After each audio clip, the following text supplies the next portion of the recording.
This is exactly right. We know so much more about our skin than we used to. And we know how important it is to take care of it with CeraVe. CeraVe facial cleansers don't strip the skin. They strengthen the skin barrier from day one. I've always used CeraVe. They have little samples at my dermatologist as I'm leaving, and they don't do that with just anything. CeraVe is the #1 dermatologist recommended cleanser brand and offers a range of facial cleansers for all skin types. Find yours. Goodbye. The Hulu original series Furious is now streaming on Hulu and Hulu on Disney+. Starring Emmy Rossum as Alice Black, Furious follows a rookie FBI agent on the hunt for Catherine, played by Lola Pettigrew, a mysterious and calculating female serial killer. While Alice upholds justice, Catherine kills for it, terrorizing the rich and powerful men of New York in her pursuit of vengeance. With secrets that change everything, Alice discovers there's a thin line between hunter and prey. Watch the Hulu original series Furious. Now streaming on Hulu and Hulu on Disney Plus for bundle subscribers. Terms apply. Goodbye. Everyone loves the idea of spending an afternoon curled up with a good book. Well, grow up, because it's almost impossible. Luckily, you can take your next great story with you on Audible. Audible has a massive selection of titles to choose from, including This American Life, new books by Michael Connelly, along with classics from Agatha Christie, and so much more. Whether you want a mystery, a true crime story, or something completely different, there's always something new to listen to. New members can start listening with a 30-day free trial at audible.com/MFM. Audible, stories that speak to you. Goodbye. Hey, everybody. Here's the thing about other home security systems. They're all designed for after the window breaks, after someone's inside, after you get the notification, after the police come. SimpliSafe is the first system designed for before, stopping a break-in before it even begins. That's right. Unlike traditional security systems that only alert you after a break-in is already underway, SimpliSafe is designed to help prevent the crime before it starts. Their cameras can detect suspicious activity at the perimeter and alert live U.S.-based agents. Then SimpliSafe's agents assess the threat, intervene, speak through the camera to scare off the intruders, and call for 911 dispatch. That's right, and SimpliSafe has been protecting your world for 20 years, everybody. So celebrate their anniversary and save 60% on your new SimpliSafe system at simplisafe.com/stuff. That's 60% off, you guys, at simplisafe.com/stuff. Plus, when you order, write in our show name and the How Did You Hear About Us survey to let them know that we sent you. Don't forget, there's no safe like SimpliSafe. This episode is supported by FX's The Shards, a seductive drama from executive producer Ryan Murphy. Set in 1980s Los Angeles, the series follows a group of glamorous, deeply entangled high school seniors drawn into a life of wealth, beauty, parties, and excess. At its center is Brett, whose reality begins to unravel when the arrival of a new student coincides with a series of mysterious murders. FX's The Shards, now streaming on Hulu. Goodbye.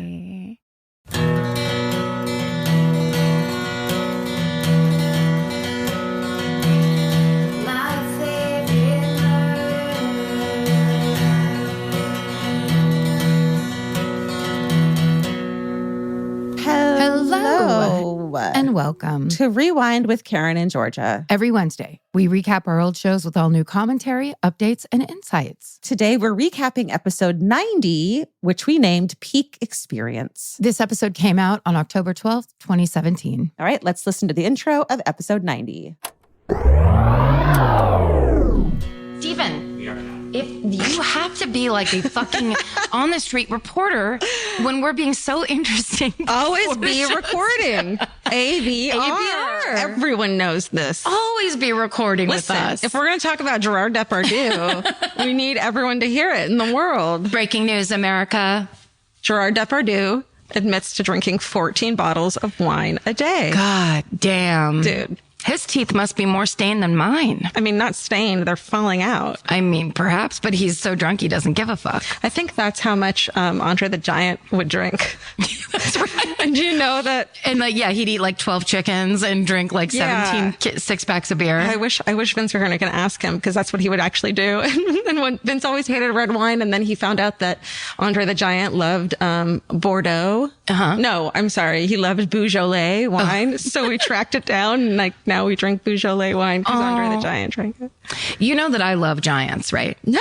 That's wait, what? It's one of my jams. I had never even thought of that as a thing. Yeah, I'm obsessed. Oh, Welcome. This is My Favorite Murder, the podcast. I want to start at I'm obsessed with giants because the rest of it was all bullshit. I mean, was it or was it some of the best podcasting we've ever done? That anyone's ever done. Breaking ground, America. Robert Wadlow was in the Guinness Book of World Records. And if you are a child of the late 70s, early 80s like myself, before there was the internet, before there were cell phones and smartphones, before there really even was that much TV, we just had 4 channels. You did things like sit in your aunt's living room and read the Guinness Book of World Records. Did that so hard. Right? Fuck yeah. Fat twins on motorcycles. Longest nails in the world. Longest hair. Giants. I love giants. I had no idea. Robert Wadlow was in the Guinness Book of World Records. He's the tallest man, I think the tallest man from America. Yeah. He was, I was going to say 7'12". And this is My Favorite Murder podcast. Hello, now you know it's really us. That was like the pin number of proving that it's us by me saying Robert Wadlow was 7'12". Did I ever tell you my bra story about when I was in elementary school? No. I'm like, I've had flattest chest forever. Right. You're in the Guinness Book? Yes. As a matter of fact. No, but when I was little, I had like no boobies, like most kids do, but like 6th grade when girls start to get their boobies. And so, everyone was sitting around talking about like what bra size they have now. And someone was like, I have a 34A and I have a this and that. And I went, well, I have a 35A. And they were like, that's not I was so embarrassing. Yeah. You were just trying to compete. I was just trying to get in there. Be there. Yeah. Yes. When you just look at anyways. But now I just remind you, every girl in that circle did the exact same thing at a different period of time. Yes. And that's what no one ever talks about. And sometimes that's why people are so mean, is because people were mean to them when it happened to them. So then when someone else does it, they descend like fucking. And they're so happy it's on someone. The attention's on someone else and not them. That's what it's all about. Yeah. Do you know what? This is the reason. And I wish I had this when I was done, is how to laugh at yourself. Because no one can fucking make fun of you if you're like, oh my God, I can't believe I said that stupid thing. Yes. It doesn't affect you. But I think when you're at that age, like you can't laugh at yourself until you're around 37. in my experience. That's how old I am. Well, congratulations. Thank you. I'm now laughing at myself. It's going to be so much fun. Oh my God, I can't wait. But the thing is, you have to drink 12 bottles of wine a day. You have to do that shit. I got about 3 more bottles to go today, and I'm good. Let's get you there. Let's go there. I just love that people have these interests, giants for you, that like you would never think of as a thing that you're really into. Have you ever heard of Anna Swan, the giantess of Nova Scotia? And of course not. I'm a normal person. She's humongous. She's humongous. Oh my God. And amazing looking. And she married a giant. So they were traveling circus people because they were both huge. I love them. And look her up because there's pictures where there are people standing in front of her looking up, and she's like 2 grown men standing on each other hiding in a dress to get into the movies, dressed as Anna Swan. But I love her because apparently she got constant marriage proposals. Oh my God. That's like part of her story where I'm just like, where's this world? Yeah. I want to go to that world. I want to be a giant. Yeah. That's fucking cool. It's the best. Sorry, I didn't mean to go back to giants. No, that's all I wanted to talk about this whole time is your obsession with giants. I really do love when people have this thing that they know all about and are obsessed with. Yeah. It's pretty cool. It's so cool. Hey, this is My Favorite Murder of the podcast. That's Karen Kilgariff. I'm Georgia Hardstark. That's right. Okay. I have a couple of things this week to talk about. Now we're really being serious. Before we start the murder. Mm-hmm. All right. Everyone could stop telling us to listen to Dirty John. Yes, it's happening. The new podcast. It's happening. I've listened to an episode and a half. Here's the 2 problems I have with it. 1, Vince found out the ending and told me for some reason. But I did think like, I'm not going to listen. Just tell me. And he told me. Oh, then that's your fault. It's totally my fault. And then the other thing is the women, the daughters who are being interviewed in the podcast, they're from Irvine, which is where I'm from, and sound like every girl I went to high school with, and it's giving me fucking PTSD. That's a serious problem. Yeah. Yeah. You don't want that in your head. I don't, but it's a good story, and I'm excited to listen. I mean, people are going crazy about it. Yeah. It reminds me of S-Town a little bit. So listen, I got my heart broken by S-Town. So Dear John, Dirty funny. John, I'm going to need you to. Dear John, you mean the Judd Hirsch series? Yes. people get obsessed. And here's what I love. I sit back when those things hit and I just let them go. I let everything wash over. And then I watch how the first wave is everyone going, this is amazing. You have to listen to it. Totally. The second wave is always, it wasn't that good. Yep. Or it sucked. That's who I am. Right. And then I wait a little bit longer, and then there'll always be someone that's like, no, here's the situation, right? Nothing's perfect, but it's like, but it gets you here and you'll like it because of this and it's this and it's interesting or whatever. I think it's a different, it's such a specific story that it's not going to appeal to everyone. So them saying everyone's obsessed with it, where it's like, no, some people aren't that into like, fraud stories or whatever. Okay. The other thing, and then Steven sent us this, like a couple news links that some new photos from Jonestown came out. Oh. Right. And it's from when they're in Ghana. Right. And it's basically photos that look like, I think this is what most of them are, like from a brochure. It's propaganda. Like trying to get people to move to Jonestown? Yeah, look how happy everyone is. They're smiling, they're working, they're living on a commune, and look how great everyone looks. All the, there's no such thing as race here, and everyone works and everyone loves it, and the children are learning, but it's all fake. And then there's like one photo of, there's a couple photos from the day they all killed themselves. And he killed them. He killed them. Right. And it's just fucked up. Yeah. So if you're into that shit like I am, some new pictures. Sorry, I had an update. No, please. And this one, lots of people have been sending, and I appreciate it. We actually talked about it at LA Podfest, but the journalist Kim Wall that I did that story about, that the guy built, Peter Madsen, who built his own submarine, and then she was a journalist who went to do the story about it. She rode around in this harbor with him, and then she ended up disappearing. He said that she hit her head and that he dumped her body at sea. And then, a bag of her body parts were found floating in the ocean, including her decapitated head with no injuries on it, which means she did not hit her head. And now Peter Madsen is being looked into for unsolved murders in Norway and Sweden. Mm-hmm. So, I didn't know that. Yeah, that's brand new. That's a story on AP from 10 hours ago. Oh my God, that's fucking I love when, I don't love when, you know what I mean? No, well, just that this is developing. Yeah. This is unlike so many things where we're like, and then we just never hear about it again. Yeah. This is still a developing story. And I think it's because so many journalists loved her and she was a well-respected journalist. And there's not a lot of murders there, it seems like.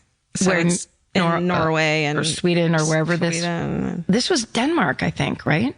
Listen, look and listen. There's another show that's out. It's Mike Judge's Tales from the Tour Bus. Mm-hmm. And this is completely off of any topic of true crime or anything. This is purely a joyous thing Mike Judge is making. And it is people who toured, worked for, had anything to do with country singers of the past, telling stories about working with them. So the first issue. On the road. Yes, exactly. Well, just in general. Yeah. The first episode is Johnny Paycheck, who is the guy that wrote Take This Job and Shove It. Oh, yeah. And it's amazing. The guy he was a lunatic. It's animated for the most part with old footage as well. Yeah, yes, exactly. So they'll show you pictures of the album covers and some real things, but then most of it is animation, and it's all these band members, hairdressers, relatives. It's so great. Telling stories. So far they've done Johnny Paycheck, George Jones, and Tammy Wynette, and Jerry Lee Lewis, which is crazy. Fucking married his child cousin. That's right. She was 14. She's on it. She talks on it. Shut up. Yeah. I need to watch that. It's like she's in her 60s now. I just remember as a kid, Great Balls of Fire, that movie about the biopic movie. Sure. It's not a thing. I loved it. We went and saw it at the movie theater. It was so great. It was so much fun. I loved it. It was pedophile. Yeah. Why were they letting me watch it, parents? Well, it was a different time, and that's why we're trying to make America great again. Can I tell you what I did watch the other... Oh, sorry. That's okay. Speaking of pedophile, what I did watch the other day, and I hadn't realized how long ago it had been since I watched it, was Silence of the Lambs. Oh, yeah. I've seen the ending a million times, but I hadn't actually watched the first part of it. It's so good. I want to cry. Catherine Martin, FBI, you're safe. I didn't understand any of it back then. You know what I mean? You mean when you first watched it? Yeah, like I didn't understand how she figured out how he knew who Buffalo Bill was and how this and how that. Because you know why? I looked up what year it came out and I saw it in the theater and have seen it a million times. I was 11 years old. Oh, shit. When I watched Silence of the Lambs in the fucking theater. That's hilarious. He threw cum at her face. Yes, he did. And I was like, what was that? Georgia, the idea that you... I didn't know. How could they let me watch that? No wonder I have a fucking true crime obsession. It's true. That's so funny because you were 11 watching that down in Irvine. I was 21 in Sacramento. Aww. And kindred spirits. We watched it at the Tower Theater. And I remember this thing rolling out in front of me. And I had already read the book. And I was watching it. Every second of it, I was just like, this is the best movie ever. This is the best movie ever. Like, I was losing my mind. So happy. It was my Star Wars. Amelie was my Star Wars, I think. Because I was like a hipster 19-year-old. Like, I love her. I want to be her. That movie's amazing. That movie holds up. Oh, for sure. Love so it. Charming. Okay. Yeah, Silence of the Lambs. Thanks, Mom and Dad. You've ruined me. Now, look at me. I'm the best. I pick loving myself over photos. Do it. I'm trying. It's just doesn't matter. I had a really good day of loving myself up until I opened Twitter and saw this picture where I'm like, am I in denial that I'm going bald and just not seeing it? What the fuck happened? And then I'm like, oh, that's right. It's my gray roots. Yeah. Fuck everything. It. Fuck everything. Fuck it. Fuck the world. Yeah. Fuck it. I mean, look. Listen. My friend Molly said on the phone the other day. She was like, I mean, the bomb's going to drop, right? Oh, so yeah. let's do this thing. She was talking about like, I was flirting with a barista or something like that. And then I was just like, oh my God, you're so right. Yeah, nothing matters. We're on a clock here, people. Nothing matters, but water is currency. Water is currency. Let's have some peak experiences before things go to shit. You know what I mean? Peak experiences sound like something someone on their way to Burning Man would say. Totally. We're about to have a peak experience. Yeah. Let's try to get out there every day. And if your peak experience is drinking 9 bottles of wine, do it. My peak experience is staying at home and chilling out and watching. I paid. Oh my God. Okay. Last thing. I swear to God. Vince was gone all week out of town. So I was like going to be my fucking natural self, which turns out the most disgusting person. Like the sheets had been taken off before we left and I didn't ever put sheets on my bed. Oh, I just slept on the random sheets I threw on top of. So you were kind of squatting in your own house. I was squatting. I'm okay. Gross. It was terrible. And then Awesome. one night I was like, I'm staying home and drinking whiskey and I want to watch Cold Case Files. And then I get a text from Vince saying, you're watching Cold Case Files? And I realized it was because I had just spent $20 on season 1 of Cold Case Files on our Amazon and it's under his name. And so it emailed him to let him know that his wife just spent $20 to watch season 1 of Cold Case Files. Of a show that probably if you put it into your DVR, it would bring up 29 episodes. If you go to YouTube, it's like, here's everything for free. And you're like, no, I'm going to pay premium. No, I want Bill Curtis to have that money. I think he needs more brown leather jackets and I'm going to be the one that buys them for him. You know what? I owe him. He has narrated our lives. He's narrated my life. He has brought a somber and reasonable attitude Very to reasonable. some terrible murders and crimes. Yep. And he's been there for us. Thank you, Bill. And he let us know that justice was right around the corner. Oh my God, I love Cold Case Files. Okay. Was he the host of Cold Case Files? You know what's weird? Danny Glover was originally the host. No. What the fuck? Excuse me. Swear to God, except fact check that, Stephen. Like swear to almost, I think. But it's going to be some actor that's like super similar, but I can never remember who's whom. Yes.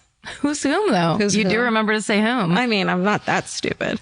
I should say this. The Northern California wildfires are intense and crazy, and huge swaths of where I grew up is burning down. I'm obsessed with those photos, which is terrible, but in a fucking... The comparative ones of the neighborhood and then the neighborhood's it's just like the thought of your house being turned to fucking ash. Yeah. And those people, the people that it's like there's a neighborhood slightly north of the main city of Santa Rosa, but Santa Rosa is the next city up from Petaluma. That's where we used to go to the mall to get clothes for school.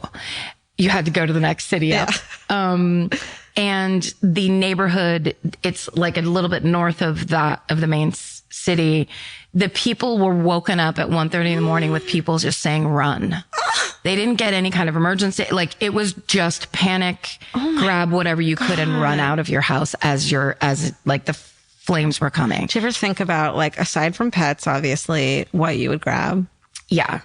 It's pictures, I think, mostly. Like, my computer, that's the good thing is my sister started packing tonight just in case, because there's still more fires and everybody now just wants to be ready. But we were like, everything's on the computer. Like, pictures are now on computers. Like, there's a couple old things. Like, I mean, I love my shit, but it's all just tchotchkes. It's all, that's what I said to my sister. I go, we can replace anything in your house. Grab anything that's irreplaceable if you can. Yeah. I guess there's a photo album. I don't know. Whatever. Yeah. You guys stay safe. And we are back into 2026. My God, we're just talking about a brand new podcast called Dirty John. I can't imagine how Vince spoiled that for me. Like, how did he know about it? Had he already known about the story? I doubt it. I'm the true crime one in the family. I don't know, but He just had the instincts where he's just like, yeah. It's that guy. That guy's no good.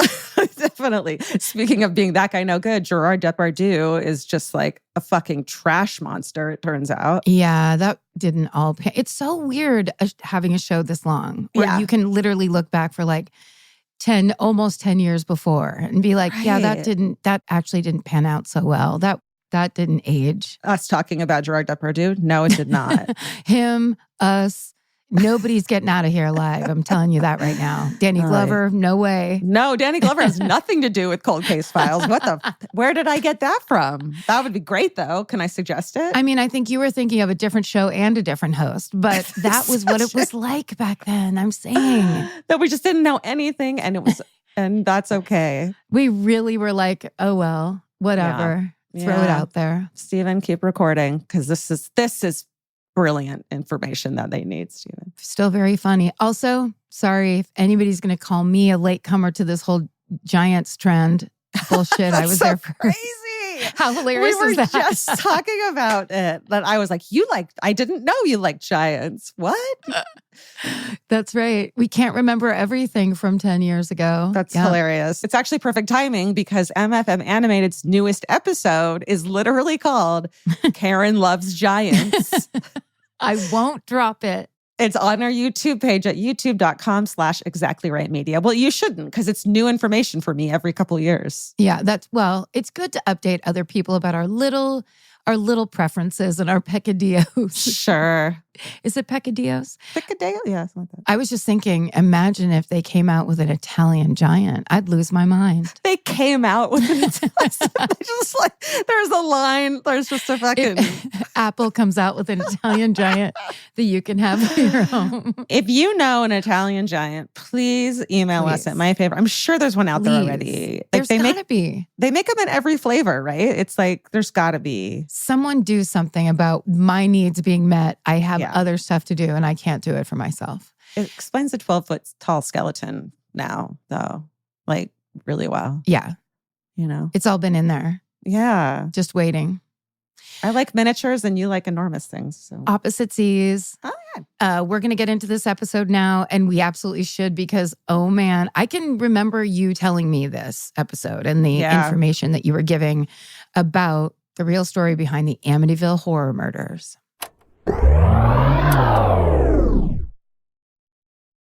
We know so much more about our skin than we used to. 10 years ago, no one in America knew what a skin barrier was. It's time to take care of your skin with CeraVe. CeraVe facial cleansers don't strip the skin. They strengthen the skin barrier from day one. Formulated with 3 essential ceramides, hyaluronic acid, and niacinamide to provide long-lasting hydration and 12-hour oil control. I've been using CeraVe for like over a decade, I would think. And now it's getting super trendy. And I don't know why, it just makes me proud that something I've used for so long is like cool on socials now. But it really does work. And that's why it's been around so long. No matter your skin type or concern, CeraVe has facial cleansers perfect for you and your skin barrier. CeraVe is the #1 dermatologist recommended cleanser brand and offers a range of facial cleansers for all skin types. Find yours. Goodbye. This podcast is brought to you by Squarespace. Every successful small business starts with someone saying, I wonder if people would actually buy this. Squarespace gives you everything you need to find out. From consultations to events and experiences, you can showcase your skills with a customizable website designed to attract clients and grow your business. With Squarespace's collection of cutting-edge design tools, anyone can build a beautiful, professional online presence that perfectly fits their brand or business. Get paid on time with professional invoices and online payments. Plus, streamline your workflow with built-in appointment scheduling and email marketing tools. Head to squarespace.com/murder for a free trial. And when you're ready to launch, use offer code MURDER to save 10% off your first purchase of a website or domain. Goodbye. Buying clothes is easy. That's why everyone's always doing it. But finding clothes you actually want to wear is the hard part. Get all your favorite elevated essentials at Quince. Quince specializes in effortless, high-quality essentials like ultra-soft organic cotton and premium Mongolian cashmere sweaters. They're beautifully tailored and built to last. And it's not just apparel. Quince also brings that same everyday elevation to everything they offer, from hotel-quality bedding and bath to kitchen staples, essentials, and thoughtfully designed furniture. They work directly with ethical factories, so you're paying for quality, not brand markup. It's so true that they have wonderful items that aren't just clothes. I have like 3 of their 100% mulberry silk pillowcases. I've bought throws from there. I've bought bedding from there. And it is just as great quality as their clothes and super affordable. Upgrade your everyday. Download the Quince app for app-exclusive offers or go to quince.com/MFM. Get free shipping on your order and 365-day returns. Now available in Canada and the UK too. QUINCE.com/MFM.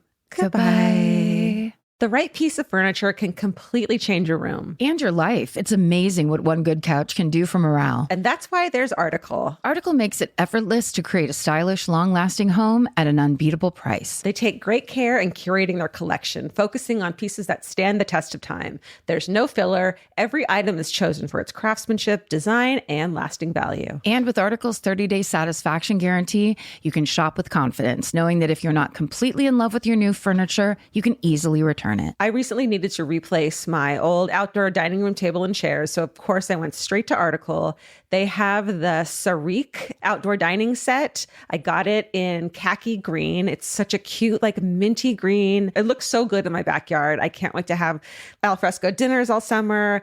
You know, we can carve pumpkins on it in fall. It's so beautiful. Article knocked it out of the park once again. Article's offering our listeners $50 off your first purchase of $100 or more. To claim, visit article.com/murder, and the discount will be automatically applied at checkout. That's article.com/murder for $50 off your first purchase of $100 or more. Goodbye. Get into the Hyundai Getaway Sales Event and get away with a deal so right, it almost feels wrong. Right now, you can get great deals on Hyundai's most popular models, from hybrids to EVs and more. Score on the adventure-ready SUVs like the Hyundai Kona, Tucson, Santa Fe, or Palisade, or the bold and tech-inspired Elantra. And the most advanced and capable Sonata or Sonata Hybrid yet. Or go all-electric with the Ioniq 5 or Ioniq 9. But getting away with a great deal is just the beginning, because every new Hyundai is backed by America's best warranty. Which means you can shop with confidence and drive with unrivaled peace of mind. So get down to your local Hyundai dealer and get away with a deal you'll truly love, but don't wait. The Hyundai Getaway Sales Event won't be around for long. Visit HyundaiUSA.com now for details. Goodbye.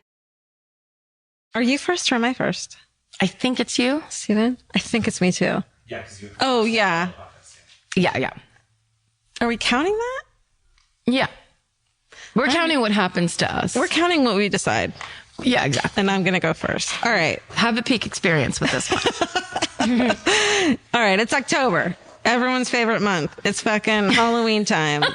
Listen, let's do this. It's like you're giving me a sales pitch in a voice that says I'm not interested in working with you. Well, I did this murder because I wanted to do it. And then I realized I could fucking tag it on to the fact that it's Halloween time. Oh, yeah. But it's very loose. Okay. So I'm not married to it. You know what I mean? Got it. And I also watched this, the way I actually did think of doing this is I watched this movie on Netflix, like a Netflix movie that I had heard nothing about called Little Evil that ended up being so fucking good. Oh, good. It's basically if the kid from, like if Satan's spawn, the spawn of Satan had a mother and the mother was Evangeline Lilly and she married a man who became the spawn of Satan's stepdad, and it is Adam Scott. Oh. And it's so charming and so cute and funny. I don't know how this just like went under the radar. And Bridget Everett is like his sidekick. Wow. It's such a charming movie. So it's like comedy? It's a dark comedy. That's awesome. It's so good. So please go watch it. And then I thought, oh, that's fun. So here is, here's the story, the real story behind the Amityville Horror. Yes. You ready for this? Okay, just really quick. And I know I've said this 1,000 times. The hardback book of the Amityville Horror. So it's shaped like a paperback, but it had a hard white cover. Huh. Was the book in my grammar school library that I checked out so many times Sister Rita Rose got mad at me. I forgot that it was that book, and now I feel like I've stolen a murder from you. You have not? Okay. And I celebrate this, and I'm thrilled. Okay. I want to tell baby Karen, little Karen, about this story. Well, she's right here. Well, I'm going to tell her right now. No, I don't want you to. That's what she's like. All right. So, of course, everyone knows about the Amityville Horror, the movie. It's this haunted house that's like, inhabited by Satan and all this bullshit. But I don't know. People maybe don't know that it's actually based on an actual story that happened before the haunting. That's right. I was a huge fan of the book. Me and Sister Rita Rose. What I loved about the book was the fact, or this story, whether or not it's true, is it starts out as, they find out this horrible thing happened in their house, but then they find out that there's something else going on. Mm-hmm. So but that could completely be for like the book and movie. Who knows if that part is real? I'll fucking tell you. Sweet. Yeah. Here we go. Yeah. All right. So the DeFeo family, they consist of Ronald DeFeo Sr., he's 44, and his wife Louise, 42. Ronald is a car salesman at the family dealership. Super fucking successful. Mob ties? Maybe. Perhaps. Probably. Pretty much. Definitely. I mean, don't all Italians have mob ties? Oh my God. Oh no, she just offended a quarter of our listeners. How dare you? So the random fucking car dealership is doing so well in Brooklyn that the DeFeo family is able to move from their apartment in Brooklyn to a 3-story colonial in the charming town of Amityville on Long Island, about an hour outside of the city. Do the whole thing in that voice. Okay. I was trying to be a real estate agent. Oh, that's fun. That. Yeah. That's why you put that neckerchief on. And bake some cookies. Yep. All right. They chose this home. And as you saw on the cover of the Amityville book, it's a piece of Americana, 2 stories plus an attic. It's huge and sprawling. There's a boathouse right on the Amityville River. And out front, they put a sign post that says High Hopes, basically naming the house. So it's this gorgeous, huge colonial house. It has eyes. It looks like it has eyes because it has these 2 windows up in the attic that look like eyes. Yeah. So the oldest of the DeFeo children is Ronald Butch DeFeo Jr. He's born on September 26, 1951. Ronald Sr., the dad, is a domineering man. He would fucking pick fights with his wife and children. He was physically abusive. And the target of a lot of this abuse was Ronald Jr. I'm going to call him Butch, partly because he was the eldest. So there's a lot of expectations on him. And it's said that he would beat the shit out of him. He'd throw him against a wall and hit his head. So there's the head injury aspect that we all know and love. So as Butch gets older, he starts fighting back. And he's also known as a bully at school. He's just like angry, mean kid. Bullies get bullied. Bullies are bullies because they've been bullied. Exactly. So the parents, they try to take him Butch to a psychiatrist. He fucking refuses to go. Oh. And so instead they're like, let's just appease and placate him. And they start buying him anything he wanted and giving him money. Like that's their solution. I bet it worked, right? I mean, you know what? The only way we would know if someone would do it to us. We should try it. Is all I'm saying. What a bizarre plan. I mean, like, cause I understand that they were rich, but that I feel like never in the history of man has that worked. Oh, clearly it's never worked. But I understand, especially back in the 70s, it's like, well, here's what we'll do. If he's never unhappy, he's never going to get mad. Right. You know? Right. And so they start buying him a bunch of shit, including a $14,000 speedboat when he was 15. What? $14,000 today would buy you a nice car. Back then, can you imagine? So these people, something happened and they're swimming in money. Why would the son's owner of a car dealership in Brooklyn have that much fucking money? I mean, quality salesman. He's really friendly and he's got a couple pinky rings, not just one like normal car salesman, but a couple. Well, that's the other thing too, is he looks like Tony Soprano. Yeah. He's got that big, bulky, intimidating presence. He's kind of, he speaks like a Long Islander would, which I will refuse to do. Hey, the Parkway's over by my pocketbook. It's a lot of that kind of shit. Why is there a Parkway by his pocketbook? Those are the two words that remind me of Long Island. Because my friend Vicky, I used to work with my friend Vicky, who is from Long Island. And those are the first two things I heard her say on one of the first days that we worked at Ellen together, where I was like, where are you from? There's no such thing as a Parkway out here. Yeah. And pocketbooks, wallets. Stop it. Calm down. She also used to always say food shopping. I'm going to go food shopping, where I'm like, that's just shopping. I don't care. You have to specify. Yeah. No, we get it. It doesn't matter. I just got my food shopping done. How about you? I just went shopping for food. How about you don't tell me about your fucking errands? Yeah. How about we all do it? Listen. I love you, Vicky. Italians, Vicky, and Long Islanders. Vicky Ernst. Apologies in advance. Boop, boop, boop, bah. Okay.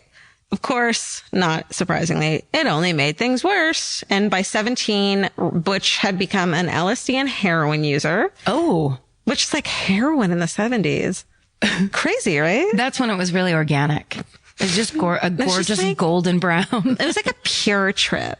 It was what the Native Americans did around that area. It was like a peace pipe, but with heroin injected into your arm. I do feel like, though, people were so naive about drugs in the 70s. My friend Jerry had a story about doing, I think they called it window pane, which is that intense acid from the 70s. No. Where she said they were tripping for days. No. And every day they saw the whole world in a different color. So the first day was red and the second day was purple. That and I was kind of cool, but I don't want that. It makes me sick to my stomach. No, I was thinking that too. It's just won't ever end. And that was just because they walked home from school and a guy was like, hey, do you want to buy this acid? Oh, he loved it. He loved making them trip that hard. Oh, fuck that. Crazy. Okay. I ate crayons as a joke once when I was on LSD. Let's not talk about it.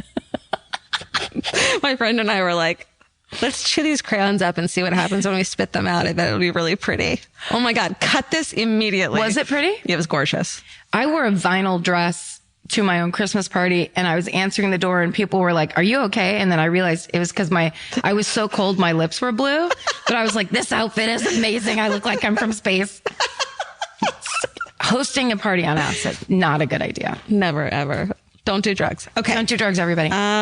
Expelled from school as well. So at 18, he's expelled from school and they're like, you know what? You know what'll fix him? Let's give him a job at the family car dealership. Yes. Let's do that. There it is. Let's not give him a lot of responsibilities and let's give him a large salary. Boom. Sorry, you're reading me the Donald Trump story? What's happening? Ooh, political. You better be careful. I liked them till they got political. My fucking mom. Okay, so he's the boss's son asshole that's coming in on a full salary but doesn't have to do anything. The boss's son, and then the boss's grandson. Oh. And he's just like, pay me, motherfuckers. How about you pay me? And he looks, and he's probably the original Brooklyn hipster. He looks like this Brooklyn hipster. Sideburns. What more do you need? Sideburns, beard, like 70s garb, but it's because it's in the 70s. Right. You know what I mean? It's not just like fucking bed bug used outfits from a thrift store. Right. It's the real deal. It is real. So, okay. But he uses the money, the salary he makes to buy guns, alcohol, and drugs, and continues his shitty behavior, which included run-ins with the law, blah, blah, blah. Okay. Once during a fight between his mom and dad were fighting, meaning the dad was like fucking bullying the mom. Butch points a 12-gauge shotgun at his father and pulls the trigger. The gun malfunctioned and didn't fucking shoot. Oh my God. So this guy's out of his mind. So in the weeks before the murder, this thing happened where, Butch, it's 1974. Butch is given the job of depositing more than 20 grand from the car dealership to the bank. They're like, go to the bank, deposit this. Use your boat. Use your boat. Which is like, why are you giving this kid that money? And not surprisingly, he reports that he had been robbed at gunpoint while he was waiting at a red light, but he had actually planned the mock robbery. And at first the dad seemed to believe it, but when the police showed up to question him, which is like, stick with your story, bro, he fucking loses his shit and is super pissed off and refuses to cooperate. And then so his dad realizes something isn't right and he thinks his son was up to it. And Butch threatens to kill him. So to kill the dad again? Yeah. Now, a week later, cut to the early morning hours of November 13th, 1974. The family is sleeping and Butch goes around with a shotgun. So the first shot, he goes into his parents' room. They're sleeping on their stomachs. The first shot hits Ronald Sr. in the back, tearing through his kidney and exiting through his chest. He fired another round into his back and it pierces his father's spine and lodged in his neck. He's dead. Then he shoots his mother twice as well. It shatters her rib cage, collapses her right lung, and physical evidence shows that Louise, his mother, was awake when she was shot. Like she went to turn around to see what was going on. They're both on their stomachs when they're found. Then Butch goes into his sweet baby brother's rooms, Mark, who's 12, and John Matthew, who's 9, and shoots them both while they're face down in their beds. Mm-hmm.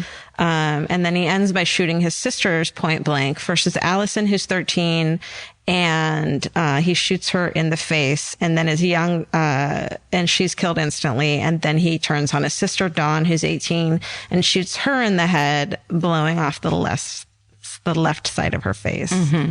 So fucking brutal with a shotgun. So just after 3 a.m., in a span of less than 15 minutes, Ronald Butch DeFeo Jr. had brutally slain every member of his family. They were all found lying on their stomachs in bed. Butch showers, trims his beard, gets dressed in jeans and work boots, and then he collects his bloody clothing and the rifle, wraps them up in a pillowcase, and on his way to work, he disposes of the pillowcase and everything in it by tossing them into a storm drain. I spelled that wrong. Tossing them into a storm drain. And that's where the clown from It was waiting? That's the scariest thing I've ever heard in my life. Why did you say that? Well, that's what I think of when I think of storm drains. Totally. That or JFK being killed because they arrested someone in a storm drain right after it happened. No. Yeah. We'll get, you know what? Maybe I'll do it one day. Shit. I'd never heard that. Yeah. Every time I walk George, my dog, if we walk, there's a storm drain that we always walk by and she always has to go and stick her head down in it. No. And every time I'm like, if that fucking clown from It is in there, I am going to lose it. She's going to get her head chomped off. By what? A clown. She loves it in there. So many smells. So many raccoons. Okay. Then tosses it in a storm drain, then goes to work at the car dealership at 6 a.m. Oh, all by himself? Yeah. Yeah. Goes to work. At the family car dealership. At the family car dealership. And I think they were like, what are you doing here at 6 a.m.? It's weird anyways. He's like, you know me, Butch, how much I love working and getting along with people. I want to get an early start. Come on. I got my boots on. My jeans. My beard is trimmed. So throughout the morning, he keeps saying like, I don't know why my dad's not here yet. So he keeps calling home. He leaves work around noon and he spends the day with his friends. And to secure an alibi, he tells them that he couldn't seem to reach anyone at home, to let them know that he's like trying, and hey, look, no one's answering. Yeah. He ends up at a bar real close in Amityville, real close to his house. And then is like, hey guys, I'm going to go check on my family. It's so weird that I haven't heard from them. And then at 6:30 that night, he bursts back into the bar and yells, you got to help me. I think my mother and father are shot. So, Butch and a small group of people from the bar went to the home, and they found the whole family dead in their beds.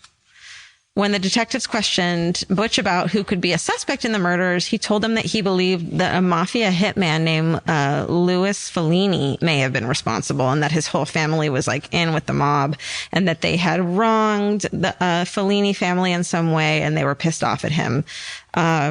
So he then gives them the alibi of I've been gone all day. And when I left the house this morning, my whole family I think they were still alive. So the police take him into protective custody while they search for the suspect. But when they searched the house, they found an empty box for a recently purchased 35 caliber Marlin gun. It's for you gun people, in Butch's room. And when the timeline came together, it placed Butch at home at the time of the homicides, not after he left.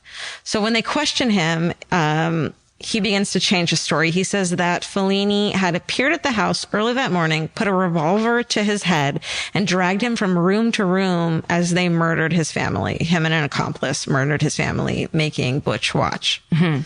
Then eventually, under questioning, he broke down and confessed to killing his family, saying, once I started, I just couldn't stop. It went so fast. On trial, his defense lawyer, William Weber, tried to prove that he was insane, saying that he heard demonic voices that told him to kill his family, but the psychiatrist for the prosecution proved that he suffered from antisocial personality disorder, which doesn't mean you're crazy. The illness made him aware of his actions, but motivated by a self-centered attitude. And even at one point during the trial, he threatened to kill both his own lawyer and the judge. They put him on the stand, and this dude is just like fucking crazy as shit. Yeah. It seems like that's his solution to a lot of problems is I'll kill you. Yeah. Yeah. Which really, as we're learning, is a non-solution. Yeah. It's this thing of like people pretending to be crazy to get the verdict of insane. And it's like, no, you're just proving what a piece of shit you are. And you're also understanding that you need to plot this out. So it makes you look sane because you understand reasoning and plotting. Yes. There's not the insanity part isn't there. But you are clearly either a sociopath or just the most rotten, spoiled child of all time. Exactly. Like, is that where spoiling children can get you? Yeah. Because that should be a PSA. All those kids that are fucking screaming out loud in restaurants. It's like, get a hold of it now. Yeah. Or you're going to go the route of the Mr. Butch DeFeo. Amen. Or at least something close. And or you're just annoying everyone else around you. Mm-hmm. And like, I'm trying to eat in peace. Yeah. Just no screaming. How about the rule of no screaming? No screaming. And if your child is screaming, take them outside. Or how about you glare at your child? No one wants you to hit them. No. But how about a good icy... My father used to stop us in our tracks with the look on his face. Oh my God. Like you've gone too far. Well, also he was very large and intimidating. So I'm sure he only had to look at us. But we'd be like, ugh. And you just like, ugh. Yeah. Sit exactly where you were. This is not going well. Stop right now. Yeah. I love it. So on November 21st, 1975, the jury finds Butch guilty on 6 counts of second-degree murder. He's sentenced to 6 consecutive life sentences. But all these questions, and this is like one of the reasons why this murder is still big to this day and people still debate it when it's clear that this fucking crazy dude on acid and heroin who was a piece of shit, narcissistic asshole, just killed his entire family. There are things that are weird that make people question what really happened and think that it didn't happen that way. So one of them, which I totally understand and want to know the answers to, is how did he shoot 6 people in 4 different rooms without any of them waking up or trying to escape? Yeah. And they're all on their stomachs when they're shot. So no one turned over to be like, what the fuck was that? Like they were drugged? Well, that's what I thought too. Okay. No drugs in any of their systems. Really? Period. Oh. Yeah. And no neighbors heard the rifle blasts at all. And this is a fucking rifle. Yeah. The defense experts conducted an experiment on the Marlin rifle and found that its rapport. It's spelled report, guys. It's just a report. Its noise was so loud that it could be heard almost a mile away. It's a rifle. Yeah. So how did none of the neighbors hear it? And you can see photos. They weren't that far away, the neighbors. They were like literally next door. I mean, he must have done, then did he put rum in something? I mean, like, he must have affected them in some way, right? But how did the neighbors not hear it either? Oh, like silencer. No, nothing. No. There's no silencer. There's no drugs in the system. Alcohol, I doubt it either. Well, but I mean, could there be a silencer that they didn't find? I don't know. Yes. I'm putting it out there. I'm going to say yes. I'm putting it out there. Even though I don't know. Rifle silencer. It's probably Satan. Could be Satan. Yeah. It is weird everybody's sleeping on their stomachs. Yeah, that's weird. Why isn't one person sleeping on their side? Right? Like a that's normal weird too. human being. Or did he, there's the obvious answer to me is that he went from room to room and was like, stay down, there's someone in the house, and like warned them that like, don't move, I'm going to protect you. Maybe. But then why wouldn't the dad get up? And then why wouldn't the neighbors hear the shots? The dad first. He went and killed the dad and the mom, went into the kids' room and was like, you guys stay in here. Something's happening. Ooh, that's fucked. Okay. Yeah. Why'd stay on your stomach? Stay on your stomach because I'm weird. You know what else? He could have walked in the room and they were sitting up and he said, lay down on your stomach, and then shot them because he didn't want to see their faces when he killed them. True. But he shot one of his sisters in the face. He did. Maybe he was particularly hateful of that sister. Maybe. It is a thing that they fought a lot too. Dawn, the older sister who was 18. Well, but then there's also the theory. Oh, sorry. Are you doing more theories? Which one are you going to do? The theory that Dawn was his co-conspirator and she shot people. Let's go to that one. Okay. Let's go to the tapes. So it wasn't until years later, though, that Ronnie changed his story again while he was in prison and said that his sister Dawn was involved in the murders. Now, listen, Ronnie makes up so many stories that they're all bullshit. Yeah. They're all bullshit, but here they are. That she had actually planned the murders with him to kill their parents after they had a huge fight with them. But they had no plans to kill the siblings. And then, so she went to kill the parents. And when Ronnie found out that Dawn had also killed the kids, she was so pissed off. He was so pissed off. She had wanted to eliminate them as witnesses that he wrestled the gun from her and shot her in the head himself. So the only person he was guilty of killing was this murderer, his sister. I mean, that sounds like absolute bullshit. Abso-fucking-lutely. Okay. Yeah. I mean, it sucks that we can't get any information about what their home life was really like from anyone but DeFeo and secondhand, boyfriends and friends saying what it was like. But from all their accounts, it wasn't good. Yeah. So who knows? And then it was reported during the original police investigation that traces of gunpowder were found on Dawn's nightgown, indicating that she may have fired a weapon. But I guess it's also proven that if someone shoots you at close range, you can get that as well. Yeah. Then he claims that his sister Dawn shot his father, then says their mother, distraught over that, shot Dawn and her 3 youngest kids, so that Dawn killed the dad, the mother killed Dawn and the other 3 youngest children, then shot herself. And then when Butch found out, he flies into a rage and fired 1 bullet at his wounded mother who had just shot himself. So the only person he shot was it's just. But all that happens way later. He said he makes these stories up later. No, I get it. Oh. I'm saying the reason that doesn't fly is because of the laying down on the stomachs thing. Yeah. You can't have that kind of chaos and then everyone end up in the same position. I mean, it's just it doesn't seem such a far-fetched theory. It's stupid. To believe it is idiotic, especially with only the fucking testimony of a fucking crazy person who's trying to get himself away from any responsibility of what happened. Yeah. It almost sounds like somebody, he was sitting in jail bored and he's totally. Maybe they'll listen to me if I just make up a new story. Totally. So in 1975, let's get to the fucking haunting shit real quick. Also total bullshit. In 1975... Now we're in a fight. Karen the Catholic. This is my favorite story. Okay. You can't say it's bullshit. I'm sorry. It's my favorite. I know. I want to believe it so much too, but the more I'm reading, the more I'm like, ugh. I know. And the movie, when I was a kid, scared the shit out of me. I also looked up when that was made and I was like, nope, too young to have watched this. What, like 82? Something crazy like that? I don't know, Steven, look it up because that would mean I was only 2. That's and the that Jim doesn't make any Brolin sense. movie, right? Where he has Yes. the beard and he's like super nuts. It's a gorgeous movie. They keep going to that digital clock that it's like 3:12 or whatever time it was that it happened. 3:15 or something. Yeah, and he keeps waking up. All right, so it's based on the fact that George and Kathy Lutz, they buy about a year after this, they buy the DeFeo house for $80,000. They knew about the murders, but they were like, it's cool. We don't believe in shit. Steven? 79. Then I wasn't born yet. 79. So I watched it in the womb. I think I watched it on like a Friday night. Yeah, it was Turner on movie TV. classics or whatever. No, because I remember watching it in my aunt's living room and I wouldn't have watched it when I was 9.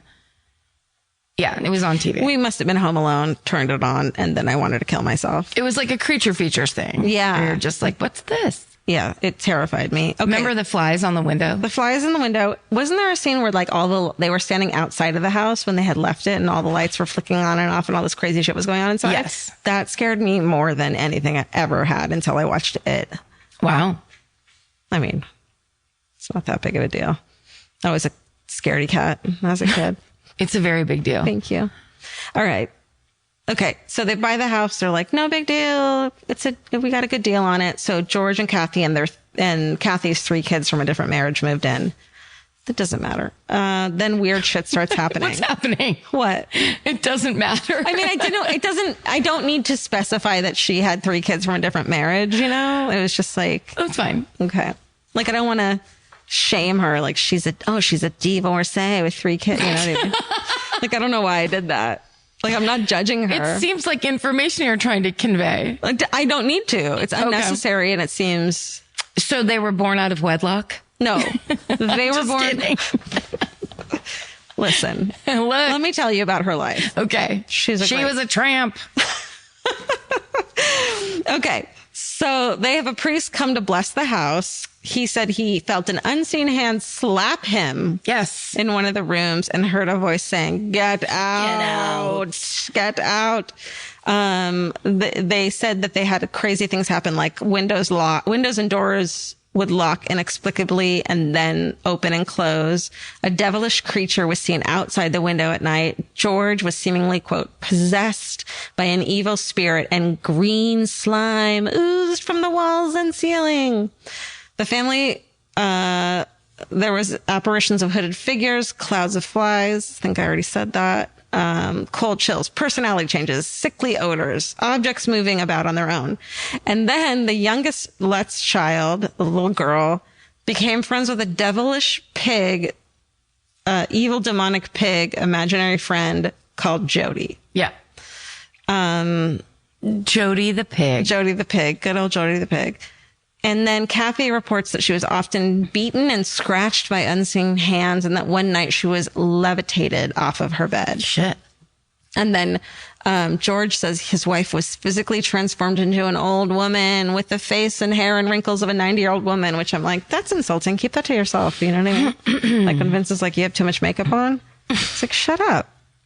You know what I mean? But it was demonic forces. It wasn't just like, I fear you. I fear your old age in the future.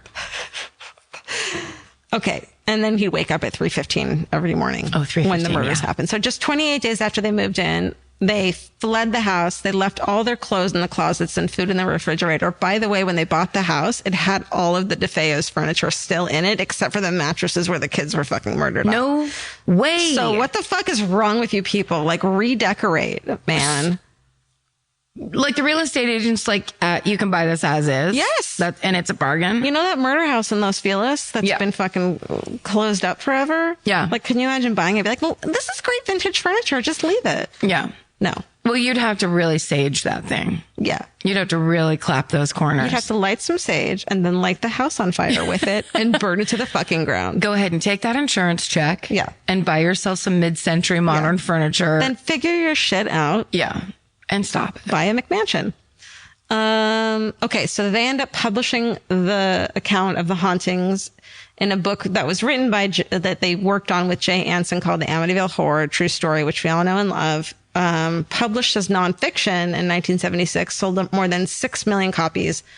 Film version comes out, huge box office success. The Lutz has become famous. They later admit it was a hoax. No. Yeah. When? Concocted with the help of Butch's defense lawyer, William Weber. Remember him? Who was like, no, he's crazy. He heard demonic voices. So they said it wasn't ghosts. They had all these fucking psychics and mediums come in. And it was like, there's no ghosts here. It's demonic possession, which I believe in ghosts. Sure. Fine. Let's have it. But demonic possession is fucking stupid. I don't know. Famous last words. So William Weber's angle was... if Georgia just turned her head all the way around. And then I vomited in your face. William Weber, remember, was trying to say that is basically using this account, who, by the way, they said that they came up with after a few bottles of wine. Oh my God, I forgot that part with the Lutzes, that to prove that the house was possessed and so was Butch. And he was not responsible, basically. Yeah, that's why the family was killed. So Ronnie's still in prison. All of his appeals and requests to the parole board to date have been denied. And that's the Amityville Horror and the murder of the DeFeo families. It's so... Family. The question of how he got that family killed in that manner is so vexing and so fascinating. But in which way? That they're on their stomachs? Just that, how do you take a rifle and shoot 6 people or 5 people, and have people not hear and have the people not wake up and have, you know what I mean? That's the weirdest part. By the 5th person in the family, they've heard now 4 gunshots. And they know that their older brother is fucking crazy. Yes. That's the other thing too, especially Don, who is 18 and grew up with him. It's like, they know their brother is crazy. And the whole town was like, as soon as they found out what happened, was like, well, Butch did it. Everyone fucking knew he was crazy. Yeah. So. But in the Amityville Horror book, they talk about this red room that's in the basement. Yes. And how it's filled with evil and all this stuff. And I was so fascinated by this. It's almost like they centralized where the evil was coming from. Yeah. And people tried to go in there and they would get crazy headaches and all this weird shit would happen. I was so fascinated by that. It doesn't exist. I'm sorry. It exists, Karen, in your mind. Karen, it exists in your heart and soul. It's fine. I feel like at the heart of every story like that is I know. People want to go oh my God, the devil has been here and there's flies on this sewing room window. But at the end of the day, the truth of it is a spoiled asshole drug addict killed his family, which is the thing people can't face because it's not a monster. And it's a real person. How could someone kill children? Right. Who had nothing to do totally with innocent. any of this. It's like. So you'd rather be the devil did it. Exactly. Yeah. Yeah. It's easier. Yeah. Oh, honey, I'm sorry. Oh, what a story. I love it. I can't believe I didn't do that. I know. So I can't believe I did. It didn't even cross my mind that was the story. I don't know why I was thinking of The Omen as that story. Oh yeah, because he's this for you though. He's got the mark. The book you checked out. I totally forgot. Oh yeah, girl. But I mean, it makes it even worse that you could check that book out. It was so scary. It was horrifying. Oh my God. It was very detailed. And I mean, the nun that was mad at me was the scariest part of all. Right. So. Right. Okay, we are back. Georgia, are there any updates for this case? There are. It's so crazy because literally this past weekend, I've been sick. And so we've been watching, old TV shows, and we watched In Search of the Amityville Horror episode. How was it? It's great. It's I think it's so recent to when the quote hauntings happen that he's in the house. Yes. Leonard Nimoy is in the house showing you around. It's crazy. I have to look that up. I bet that whole series is so good to rewatch. Oh my God, it's excellent. It's like comforting, like the Twilight Zone is kind of. Yeah. But anyways, yes, there are updates. In 2021, Butch died in prison. He was 69. He died of natural causes, as far as we can tell, but no official cause of death has ever been made public. And in 2019, yet another film inspired by these murders, The Amityville Murders, was released. I've never watched any of the actual movies about, like, based on this. Have you? Yes. I watched that one from 2019 in the theater. Oh. And enjoyed it. Mm-hmm. But it's all the rehash of the James Brolin original Amityville Horror. Oh, right. Yeah, I don't know if it was a movie theater movie or if it was a TV movie. I think it was TV, right? Because there's no way my parents would have taken me to that, but I definitely fucking saw it and couldn't sleep because of it. Yeah. Yes. So disturbing. And so all those things where people are like waking up at 12:12 and like freaking out. Okay, let's stop it. Let's get into Karen's story about Neville Heath. We know so much more about our skin than we used to. 10 years ago, no one in America knew what a skin barrier was. It's time to take care of your skin with CeraVe. CeraVe facial cleansers don't strip the skin. They strengthen the skin barrier from day one. Formulated with 3 essential ceramides, hyaluronic acid, and niacinamide to provide long-lasting hydration and 12-hour oil control. I've been using CeraVe for over a decade, I would think. And now it's getting super trendy. And I don't know why, it just makes me proud that something I've used for so long is like cool on socials now. But it really does work. And that's why it's been around so long. No matter your skin type or concern, CeraVe has facial cleansers perfect for you and your skin barrier. CeraVe is the #1 dermatologist recommended cleanser brand and offers a range of facial cleansers for all skin types. Find yours. Goodbye. Get into the Hyundai Getaway sales event and get away with a deal so right, it almost feels wrong. Right now, you can get great deals on Hyundai's most popular models, from hybrids to EVs and more. Score on the adventure-ready SUVs like the Hyundai Kona, Tucson, Santa Fe, or Palisade, or the bold and tech-inspired Elantra. And the most advanced and capable Sonata or Sonata hybrid yet. Or go all-electric with the Ioniq 5 or Ioniq 9. But getting away with a great deal is just the beginning, because every new Hyundai is backed by America's best warranty. Which means you can shop with confidence and drive with unrivaled peace of mind. So get down to your local Hyundai dealer and get away with a deal you'll truly love, but don't wait. The Hyundai Getaway sales event won't be around for long. Visit HyundaiUSA.com now for details. Goodbye. This episode is supported by FX's The Shards, a seductive drama from executive producer Ryan Murphy. Set in 1980s Los Angeles, the series follows a group of glamorous, deeply entangled high school seniors drawn into a life of wealth, beauty, parties, and excess. At its center is Brett, whose reality begins to unravel when the arrival of a new student coincides with a series of mysterious murders. FX's The Shards, now streaming on Hulu. Goodbye.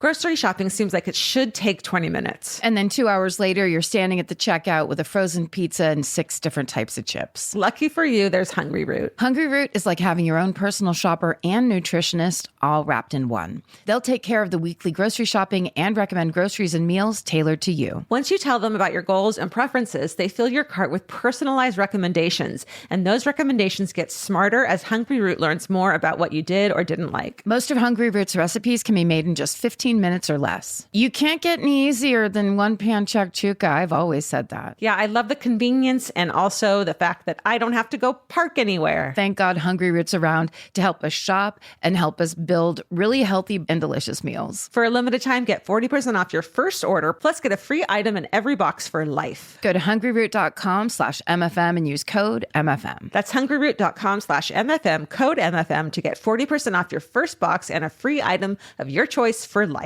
Goodbye. Buying clothes is easy. That's why everyone's always doing it. But finding clothes you actually want to wear is the hard part. Get all your favorite elevated essentials at Quince. Quince specializes in effortless, high-quality essentials like ultra-soft organic cotton and premium Mongolian cashmere sweaters. They're beautifully tailored and built to last. And it's not just apparel. Quince also brings that same everyday elevation to everything they offer, from hotel-quality bedding and bath to kitchen staples, essentials, and thoughtfully designed furniture. They work directly with ethical factories, so you're paying for quality quality, not brand markup. It's so true that they have wonderful items that aren't just clothes. I have like 3 of their 100% mulberry silk pillowcases. I've bought throws from there. I've bought bedding from there. And it is just as great quality as their clothes and super affordable. Upgrade your everyday. Download the Quince app for app-exclusive offers or go to quince.com/MFM. Get free shipping on your order and 365-day returns. Now available in Canada and the UK too. QUINCE.com/MFM. Goodbye.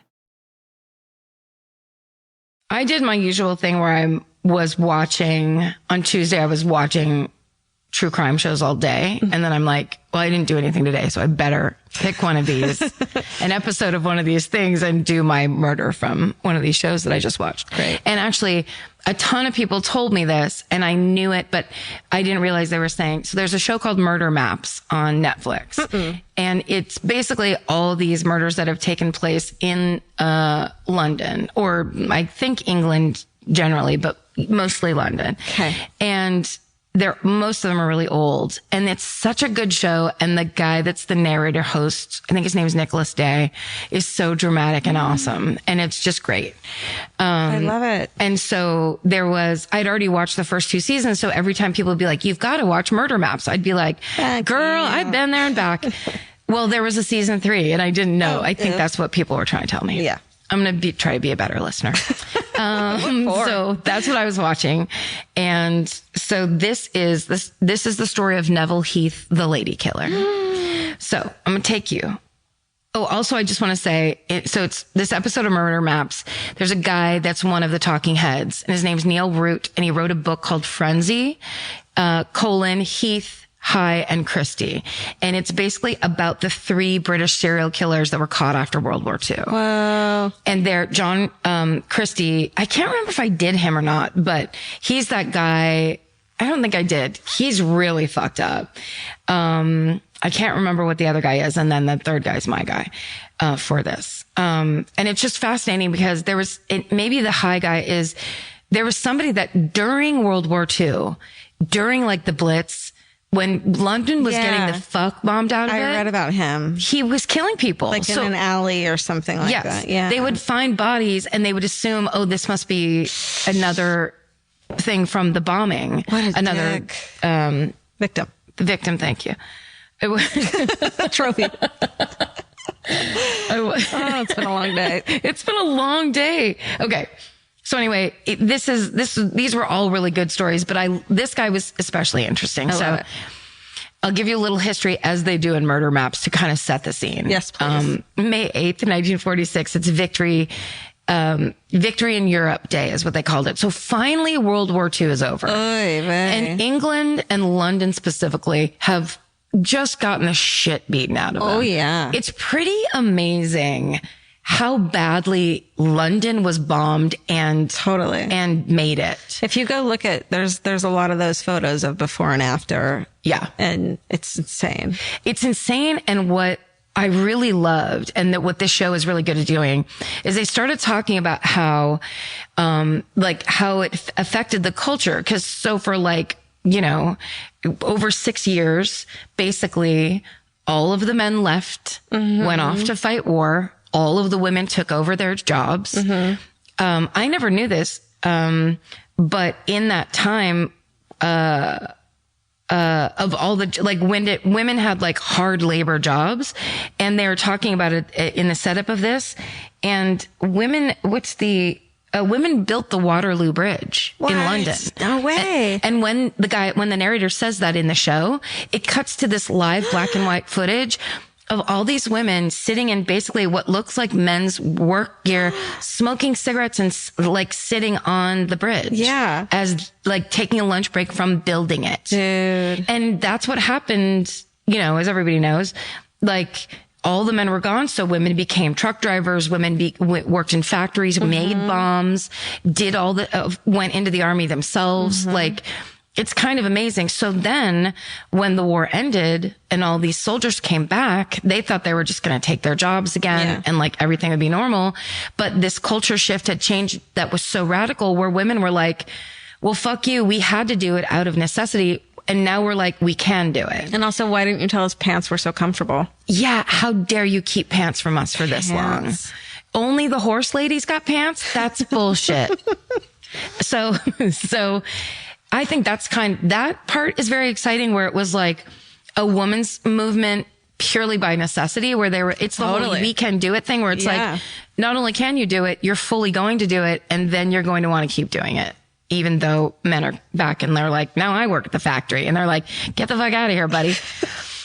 They didn't do that. But it was a hard, of course, soldiers had a hard time reacclimating in all ways, but then especially culturally, because this was a world that they didn't live in before they left. Where women were just like, yeah, I'll take care of it. And they're traumatized. I mean, they'd seen horrible things, and everyone was desensitized. Now that they'd all lived through, those who lived through this horrible time in life, they said that, because, like true crime and crime has always been huge, especially in England. And in, I don't know if it's Georgian England, in like early 1800s England, it was really popular.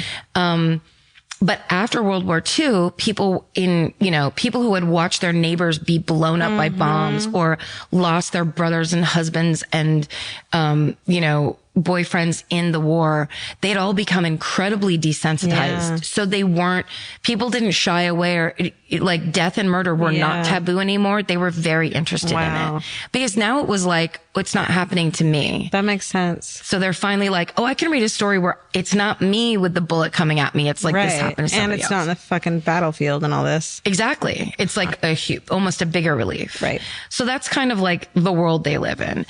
One of the people, and also this is just an interesting aside, and they had video of these guys.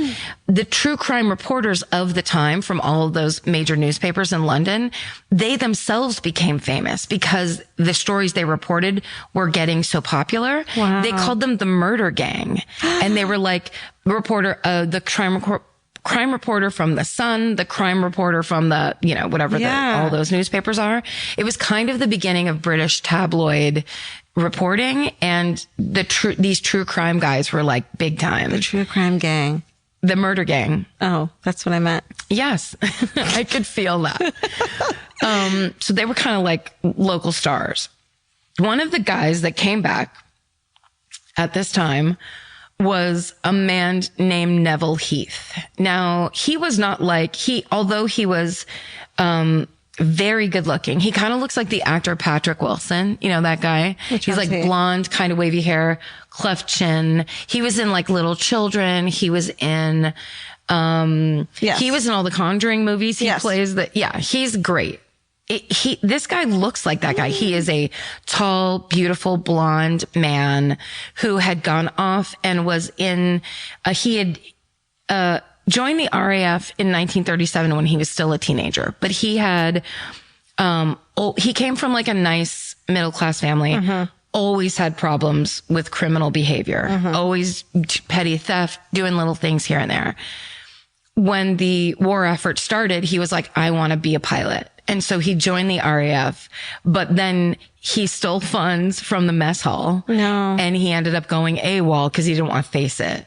And, he kind of slowly developed into a con man because he could talk his way out of anything. He got people people kind of fell in love with him all the time. Blonde people with fucking chin clefts. A blonde with a chin cleft. And like, I bet you he had a very deep, soothing voice. Yeah. Like he was one of those people that just like never didn't have a good thing to say. Watch out for those guys. Watch it.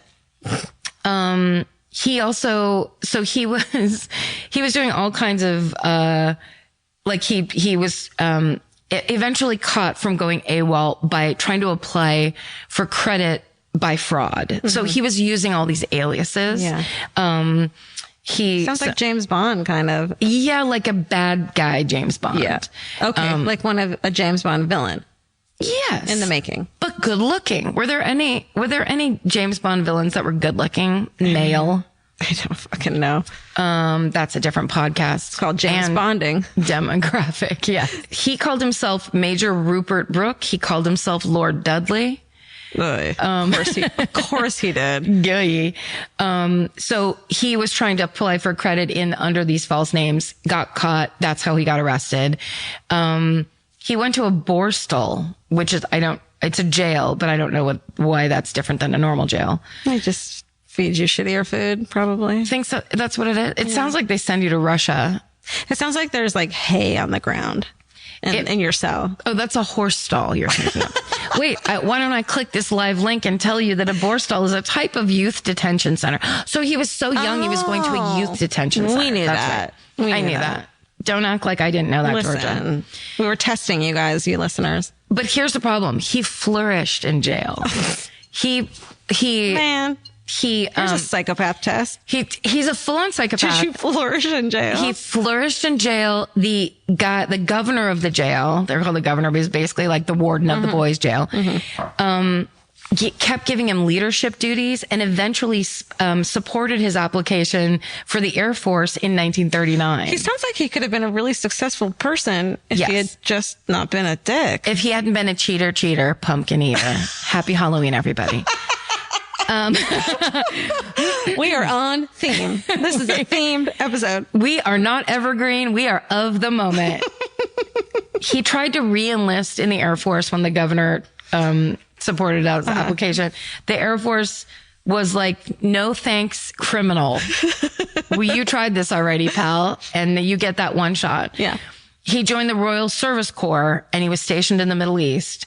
And over there, he did all this, his same business. Like he had to keep doing it. The second he got there, he pretended to be a man. Oh no, I'm sorry. When in the Middle East, he got court-martialed. He basically got court-martialed, was sent home in disgrace. And on the boat ride home, he jumped off the boat. The boat docked in South Africa. He got off and bailed.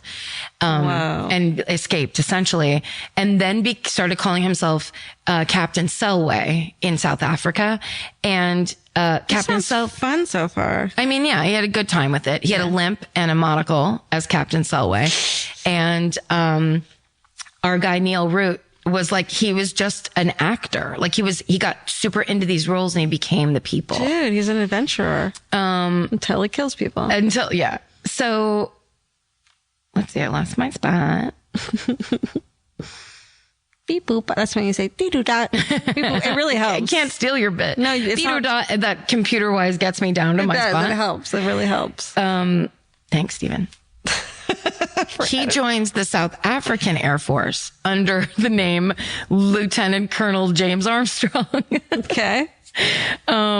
Which is kind of amazing. It's so long ago that you could join like a government agency and they'd be like, we haven't caught up to you yet. We don't know. You could be like, here's my title. And they're like, okay, great. There's no way to check this. Goodbye. Yeah, but it's like, what was it written on a fucking napkin? Like it doesn't make sense. And he's just like, no, this is who I am and everybody trusts me. But it's like, he's smooth talker. All you have to be is confident. People fucking believe you. If you're beautiful, and the world is your oyster. Wouldn't that be nice? I mean, let's keep it positive. So,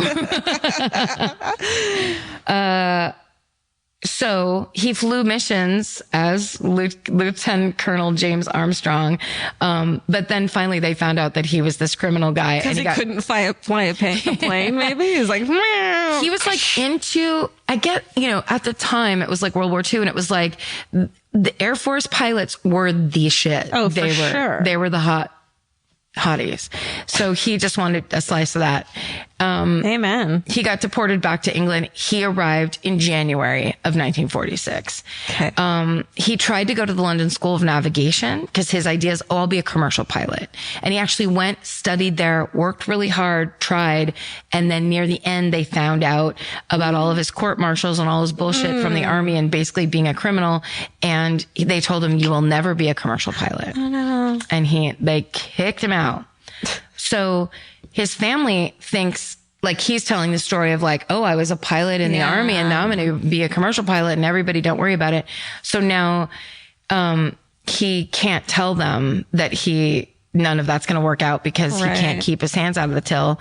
So he lies to them. And then I think that's part of like the pressure starts mounting. And what he ends up doing is drinking and going to dance halls all the time. Sounds like a blast. Right. And he's of course a huge womanizer because he's beautiful, or good looking. Let's say he's no Paul Onions. Can I just say really quickly? Vince told me a story the other day when we were on the plane on the way home from Australia, and he saw that like Riz Ahmed, there was like a TV show with Riz Ahmed on the plane, and he walked by and said, Riz Ahmed's on TV, and you heard him say Riz Ahmed's in seat 1. Yes, and lost right. your shit. Why did you guys tell me about that the minute we got off the plane? I had no memory of that until you just said it right now, because he was walking by and just said it in that Vince way, like fast and kind of like check like out Riz that. Ahmed, yeah.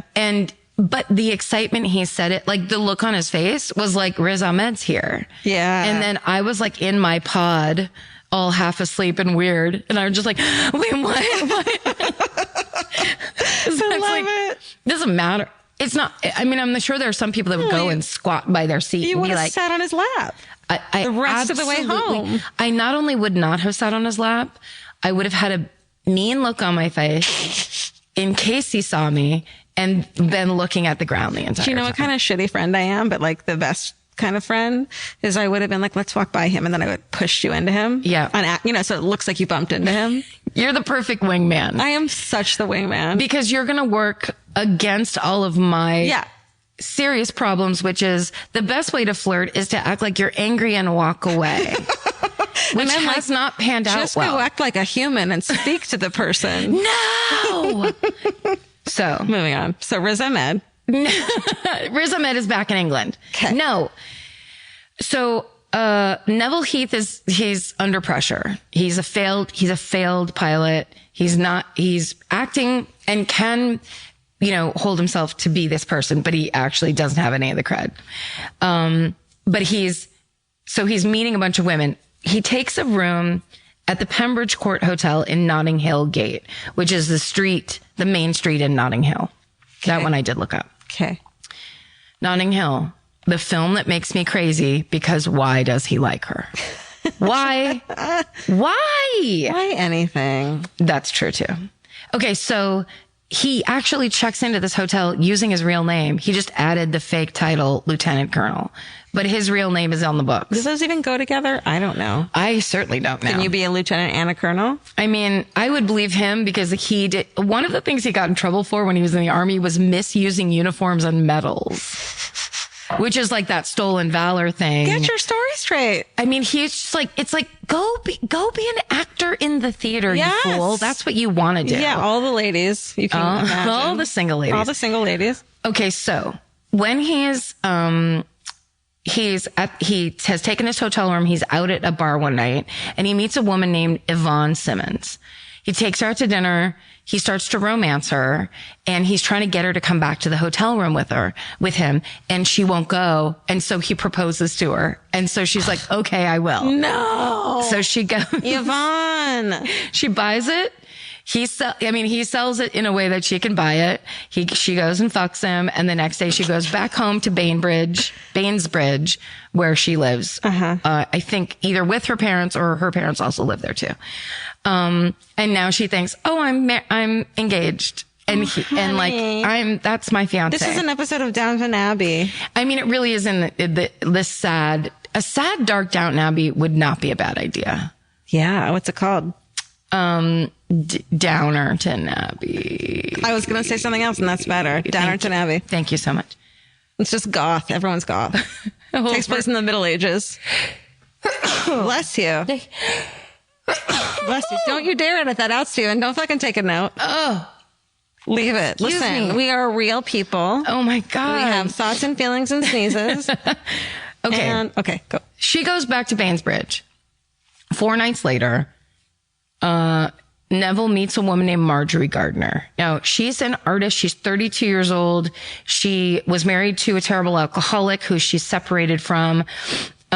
She's from a middle-class family, but she has led what they call a bohemian lifestyle. Good for her. Yes, exactly, right? She wears pants. Exactly. She grew her hair long and put a scarf in it. Fuck her. She also, as they quote say in Murder Maps, they're like, she enjoyed the new freedoms offered two women by the war. Pants. So basically, pants, sex. Pants and sex. Pants, sex, and cigarettes. And if you want, build a bridge. Love can build a bridge. So she meets Neville at a bar. Same deal. He takes her out to dinner. Then they go to the Panama Club, which is some private club he belongs to, or so he says. They leave the Panama Club at 12:20 and they go back to room 4 at the Pembridge Court Hotel. The following day, the assistant manager enters the room because the maid can't get in. And so he comes up, opens the door, and Marjorie Gardner's body is naked on the bed, covered to the neck with sheets. Her ankles are still bound. There's marks on her wrist to show that they were bound, but that the restraints had been cut. She had been gagged. There were 17 lacerations on her body caused by a whip. Oh my God. She'd been punched in the face at least twice. Oh my God. Nipples savagely bit. No. I know, that's a bad one. And also, to me, the worst one where she had been raped and then an instrument had been inserted inside her vagina. So I think they said it was like a bottle opener. It's horrible looking. Basically, a incredibly brutal and savage attack on this woman. Is there a crime scene photo of it? Not that I saw. Looked. Okay. Not that I saw. Okay. But there's a very upsetting reenactment because the woman looks a lot like the picture. They show the picture of Marjorie, and then this actress they got to play her looks almost exactly like her. So it's very real. That's so crazy that supposedly that was his first murder. Supposedly. Because that's but it's true. not. It's not. It can't be. Like, we all know that that's not your first murder if it's that. Yeah, there's a gap of time where he goes from, I'm an embezzler, I steal, I basically, no rules apply to me. That early kind of psychopath shit of I want to get whatever I want no matter what, and I don't care. But then it goes from there, and then there's all that time where who knows what he did in South Africa. He's in South Africa. He's in the Middle East. Yeah. You know. Yeah. He's breaking, he got, discharged from the army for reasons that they're saying that there are these crimes, but who knows what the fuck he did. They could be like, we don't want to advertise what else. Or they just don't know. They just caught him for one thing, but he could be guilty of anything. Fuck, man. That's brutal.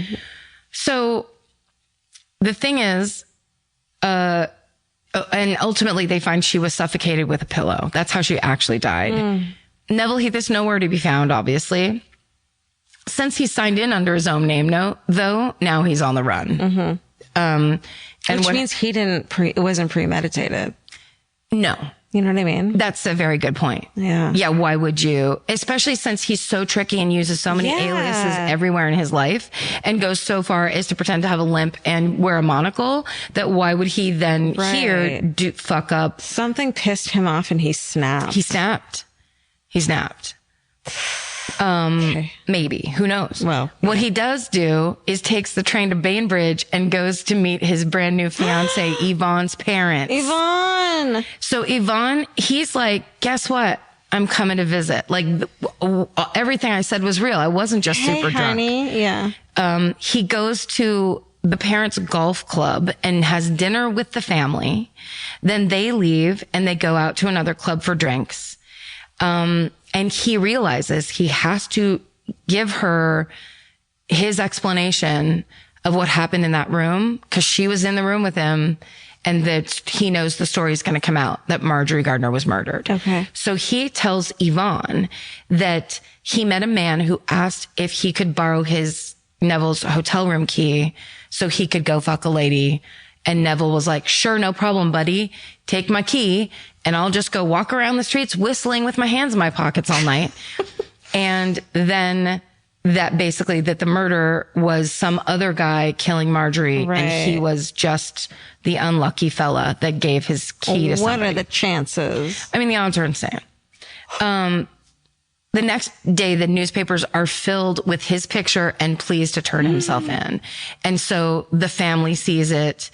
All these people see it. He writes the police a letter explaining to explaining that he'd lent Marjorie the room key. He went out for the night And then when he came back, he found her dead body. So he changes the story slightly to the police. Which we all know is a red flag city. Red flag city. And also apparently he wrote these letters all the time. The Neil Root guy talks about how Neville Heath would write letters all the time after he did stuff, kind of explaining what his deal was. And oftentimes it would lead people to go, that's okay, I understand now, and let him off the hook. That's how he got out of things. And one of the theories is he had been doing these things for so long and getting away with it that he kind of thought he was untouchable. And he didn't ever he thought everyone would always believe him because they always did. Because people want to believe pretty people. People believe pretty people over fucking not pretty people. Absolutely. You get away with shit and people fucking get charmed by you. It's charm. It's that thing of when a certain type of person looks at you and presents a thing. Yeah. Like there are people who just know the power of their own face or their own voice or their own deal. Well, they don't know. That's just what they're used to in life. You know? They think everyone gets treated like that and everyone can do this thing. Right. It's quite a combination of like when you have a psychopath that's good looking, like, you know, all doors are open. You fucked. Hello, the devil. So it's my new musical. So, okay. He, in this letter to the police, tells them he found the whip that she was injured with and he was going to bring it with him when he came to talk to them. Oh no. And then and that's it. So they're like, okay, but he's now operating under false names again. So he isn't going back to the police. Yeah. So he checks in on June 23rd. He checks into the Tollard Royal Hotel in Bournemouth under the the fake name, Group Captain Rupert Brooke. No. Yeah. He always has to have two military names before the fake name. Okay, so, and this is like the murders happened, he's on the loose for 2 weeks, essentially. And he's walking around Bournemouth, and he meets a woman named Doreen Marshall. She and her friend are also walking around. I think, Bournemouth from what I remember, but this could be wrong. But I think it's a seaside town. From what I remember from Murder Map. Let's fucking go with it. Steven's going to tell me whether or not. I think I'm right though, but I think it's like a little, he got out of town basically, went to the vacation spot. Mm-hmm. I'm right? Okay, thank God. Because I can't have British people angry at me. I can't. Because they're just stern. They won't yell at you. No, they'll just be disappointed and friendly, which I can't take. I need Irish yelling or nothing. Okay, so he goes to Bournemouth to get out of town. He's walking around, but he is a voracious. They call him, eventually they end up calling him the lady killer because he's just this womanizer that then, of course, is literally a lady killer. He meets this girl, Doreen Marshall, and he won't leave her alone. He's like on her all day long.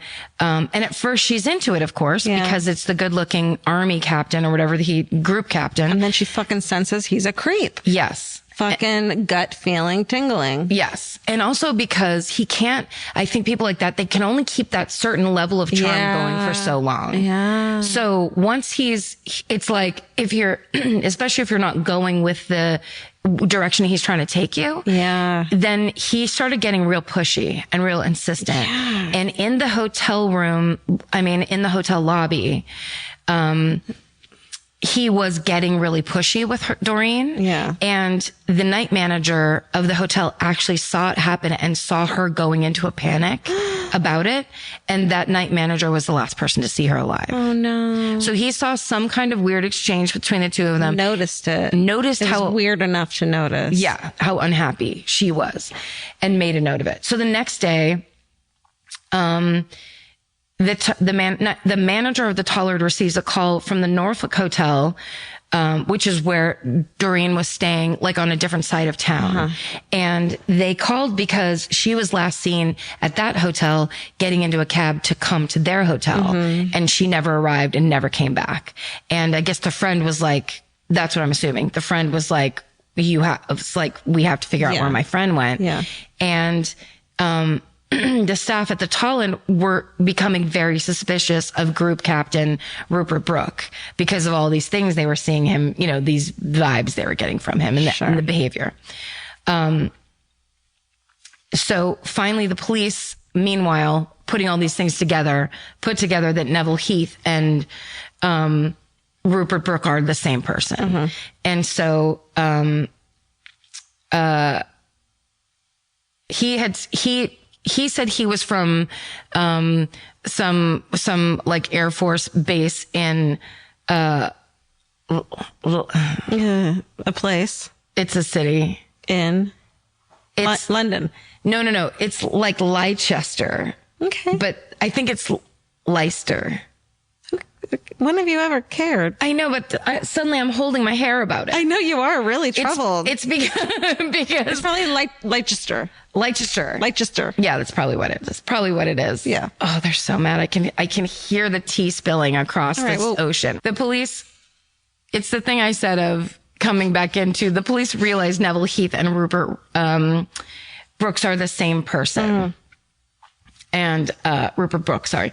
And so they also find in his room a train ticket for Doreen Marshall, the whip with hair on it that was then traced to... What's up with the whip? Marjorie Gardner. I know, that's fucked. That's like a really specific weird thing. Yes. But you had to have it on you. You know what I mean? So like, you didn't just grab something and hit the person with it. You like had your whip. Yes. You know? And like, this is what you were into.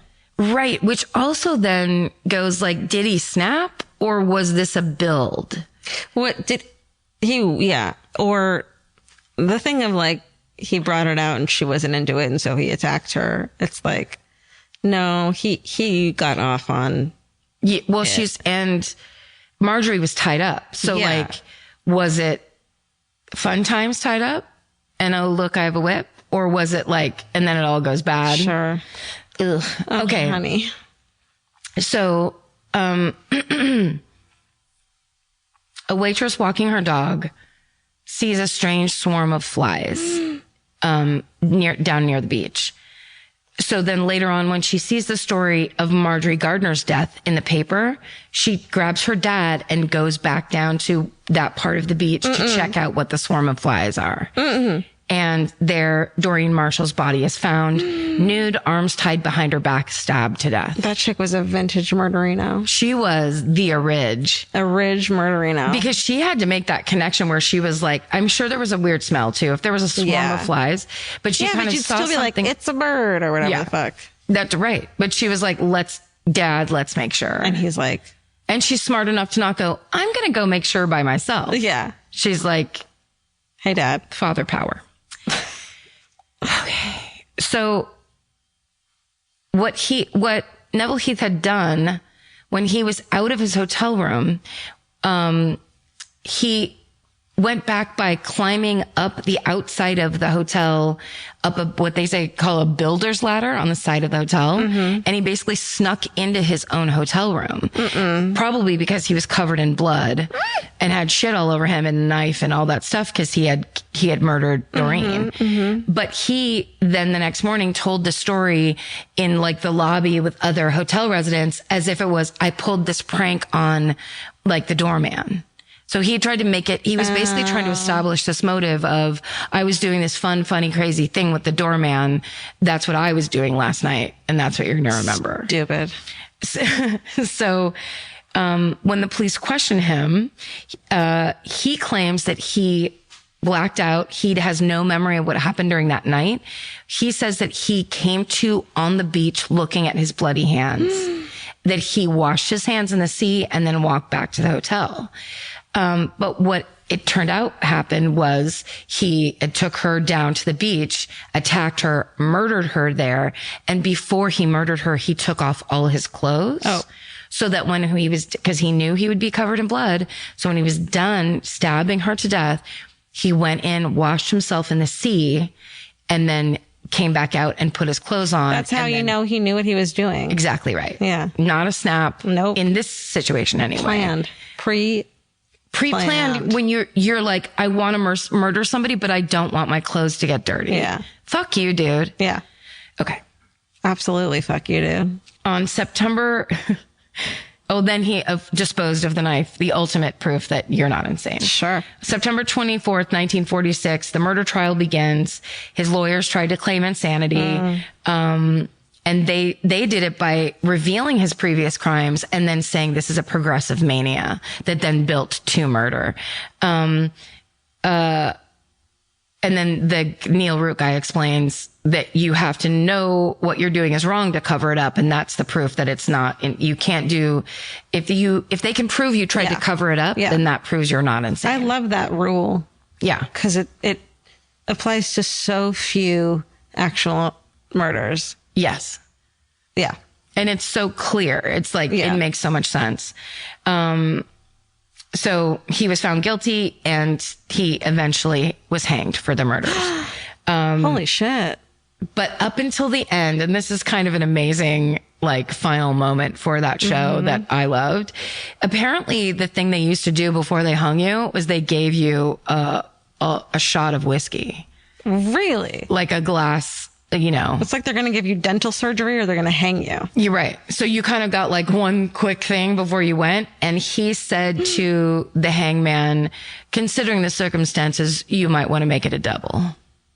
Oh my God. Like to the end was this insane, phony lunatic. Because that's the coolest line I've ever heard. I mean, it isn't bad. So I'll say that. Is clearly a charmer.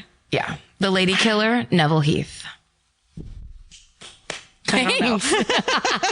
We don't do that. We only do that live. I forgot. Oh my God. I think because I really buttoned it and I felt like you had to do something. Yeah, it was like, whoa. Shit. Tough. You say the title at the beginning and the end. And then they're like, whoa. Oh, but I am going to tonight in my car buy Neil Root's book Frenzy, because this story and then those other three, like the way all that information was coming out, where you're like, this is why people, it's like when that explanation of people during World War II becoming desensitized to fear and horror and death. And then when the war's over, they still want to know the bad shit because they've already known the bad shit. Distraction. Yeah. It's a distraction from your own woes.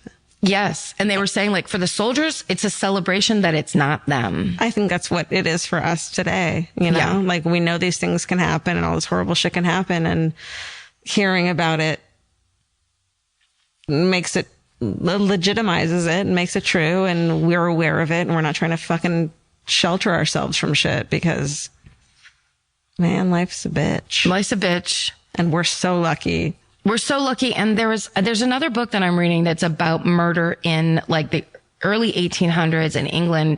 That's when it, like, they would put it out on the broadsheets and it was really popular. There would be like a picture. Hear ye. Yeah. And they glue it up to a wall or whatever. Sure.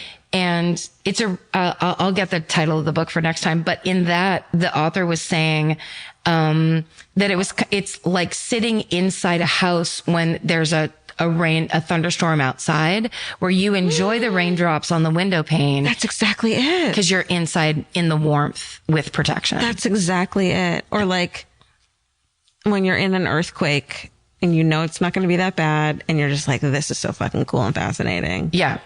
Because there's boundaries to it. Yeah. Wow. Yeah. That's fucking cool. Okay, we're back. Karen, any updates on this epic World War II story? No updates for that story specifically, but we did get this email from a listener in 2017, and it's written, a very British person wrote this email, so please bear with me as I do this incorrectly. It just starts, family dinners. You never know what exciting little tidbits will be disclosed during Toad in the Hole. And then in parentheses, it says, we probably weren't actually eating that, but doesn't it sound so deliciously British of us? It does. Just jump right in. Yeah. It says, there I was, listening to stories about my cousin's new boyfriend, Neville, when my aunt pipes up with, isn't it funny that his name is Neville? I say, why? Because of Neville Longbottom and Harry Potter? I mean, how many other Nevilles do you know? And then she says, no, because of your granddad's cousin, Neville Heath, the serial killer. And then it says, wait, excuse me? Picture shock, followed by thoughts that this might be the best dinner ever. And then it just says, SSDGM, bye, Taryn. Taryn, I love like no info, no details, just letting us know that it's your, like, that's what we want. Taryn recaptured the moment where she heard the craziest piece of news of like, you're potentially related to this horror show that you just heard about. And this is the only place, this podcast, where you can say that and people will go, no way. Instead oh my God. What? I understand what you mean. So, all right, let's head back in for good things of the week. One happy thing. Should we end on that? Oh, yeah. Botox. No, I'm kidding. Can you pause? No, don't pause. Don't edit that out, but that's not my thing. I mean, it really is just... I'll say one. Okay. We did the LA Podfest last weekend. It was super fun. We did a great show with KCRW where we got to be guest DJs. That was so fun. We did our own live show. I did the stand-up show. It was like a hangout at the Biltmore. Yeah. And we got to meet all these listeners that came specifically to the Podfest. And people drove in from far away. People from Arizona. Remember the guy last year that we met at LA Podfest? His name was Joe, and he gave us those LA Corners office mugs. Yes.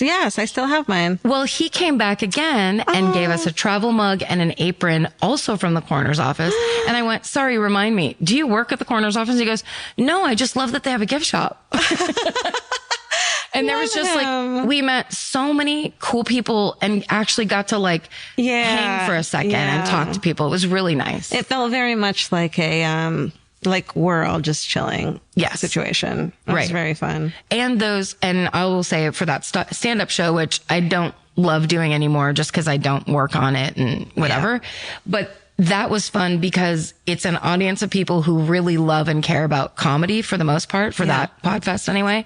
So it was like, they were with you the entire time. Yeah. Like it was so fun to do a set like that because everyone had the best sense of humor. It's almost like they weren't waiting for you to make them laugh. They were like, let's all enjoy this. Yeah. It's like how when we do ours where you already have the benefit of the doubt. Yeah. So everyone's ready to just go where you want to go. Right. No, I love that. That's great. It was, So thank you, LA Podfest. Yeah. Dave Anthony, Graham Elwood, Chris Mancini. It was super fun. Yeah, it definitely was. Give me 1 second. What do I like about this world? It just can't also be like selfish. Like what? I don't know, because yours was very sweet and giving. Like being alone. No, I think that's really good. To you? Of course. You can leave this part in. So Vince was gone last week.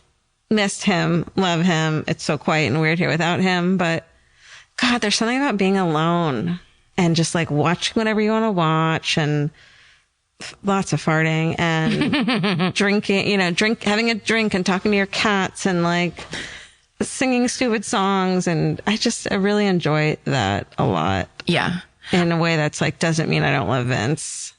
Oh, of course not. No. I think it's almost like a resetting. Yeah. When you can just get a little, you have to be careful though, because then after a while, like I think I have thin skin about it where now I'm becoming that kind of person where like I need things to be a certain way because I'm so used to always only having things exactly how I want them, which isn't good. Yeah, but then when you meet someone you really like, you're like, oh, I like the way he does that stupid thing. Yeah, whatever. that's true. It's like, I had some greeting or some like saying I saw a long time ago that said like, when you don't like someone, the way they eat pisses you off. When you like someone, they could spill food on you and you'd be so thrilled about it. Mm-hmm. Like something like that, where it just depends on the person. Yeah, that's very true.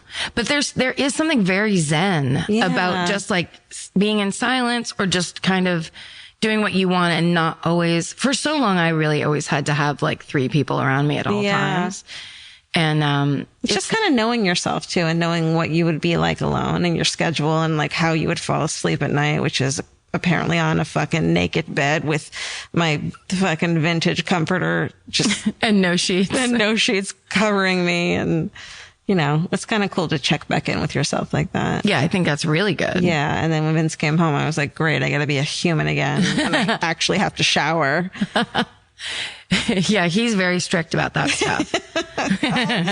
Yeah, being alone.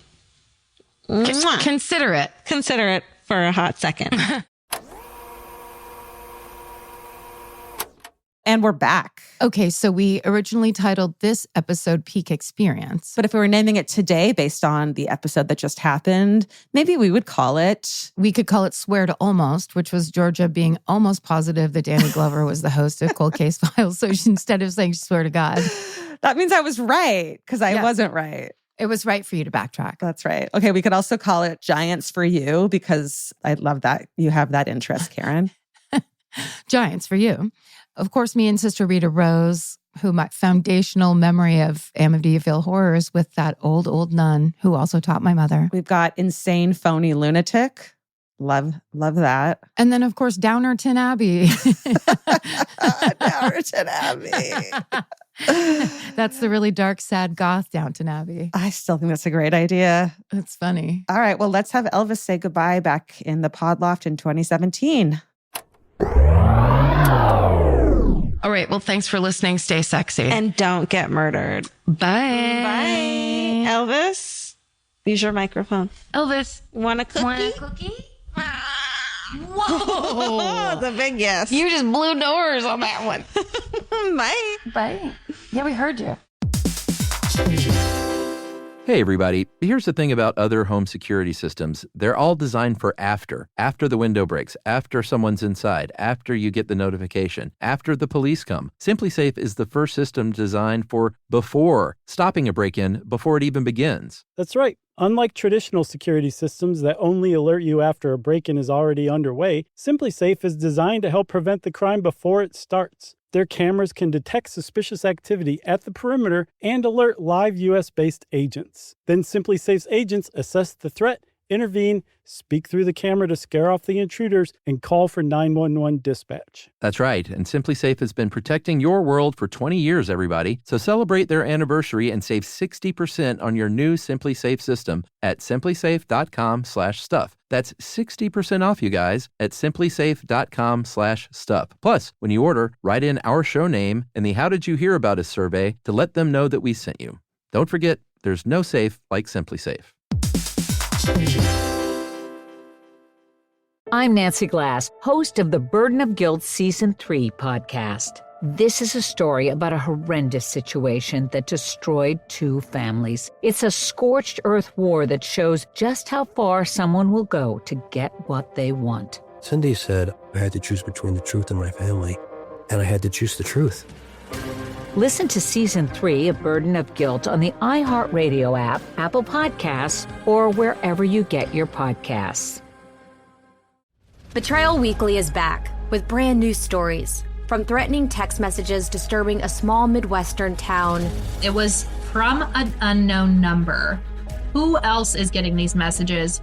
Why did it start with us? To long cons and stolen identities. Who lies about being this sick? This was the last time I ever believed a word she said. Listen to Betrayal Weekly on the iHeartRadio app, Apple Podcasts, or wherever you get your podcasts. It's Chelsea Handler from Dear Chelsea. This season, we've got some awesome guests ready to dole out advice. Guests like Tiffany Haddish, kind of slide into people's DMs. I like Bumble. Also, girlfarmersonly.com. Like, estate sales, funerals, auctions are usually good. There's a lot of good men there. Grocery stores near gyms. Darcy Carden, Sherry O'Terry, Anna Ferris, Dave Franco, Madeline Klein, Adam Scott, T.S. Madison, and more. Listen to Dear Chelsea on the iHeartRadio app, Apple Podcasts, or wherever you get your podcasts. Hello, it's me, Anna Sinfield, the host of The Girlfriends. I'm back with more one-off interviews with some truly kick-ass women on The Girlfriends Spotlight. I'm going to climb this. Is badness hereditary? Let's see how we can stop killing. I'm not too intimidated by her. What are you talking about? Listen to The Girlfriends Spotlight on the iHeartRadio app, Apple Podcasts, or wherever you get your podcasts.